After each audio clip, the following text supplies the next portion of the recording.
हुकूमत मुस्ताफ़ी हो, इलेक्शन दोबारा कराए जाएं। मौलाना फजलुर रहमान का मुतालबा। कहा, जमहूरियत में ये नहीं हो सकता कि मुलाजिम ही हाकिम बन जाए।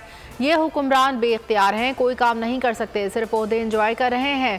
प्रेस कॉन्फ्रेंस में कहा, कुछ लोगों को अच्छे ओहदे मिल गए, वो इंजॉय करते रहेंगे। PTI के साथ ज़ाती दुश्मनी नहीं।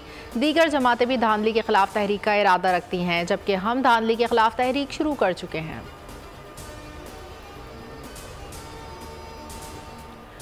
190 मिलियन पाउंड रेफरेंस बानी PTI की जमानत मंजूर। इस्लामाबाद हाई कोर्ट के चीफ जस्टिस आमिर फारूक और जस्टिस तारिक महमूद जहांगीरी ने महफूज फैसला सुना दिया। बानी PTI को रिहा करने का हुक्म। अदालत ने जमानत 10 लाख के मुचलकों के एवज मंजूर की। अदालत ने दरख्वास्त पर फैसला कल महफूज किया था। जमानत के बावजूद बानी PTI जेल में ही रहेंगे। बानी PTI की साइफर केस और इद्दत केस में ताहाल सजा मुअत्तल नहीं हुई।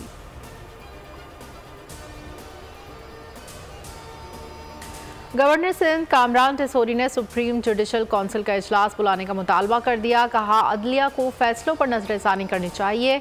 आज स्याह दिन है कि फैसले इनके हक में आए जिन्हें उम्मीद भी नहीं थी। अगर फैसलों के खिलाफ आवाज़ उठ रही हो तो किसी और को मौका देना चाहिए। सब्सक्राइब करें और बेल दबाएं ताकि कोई खबर रह न जाए।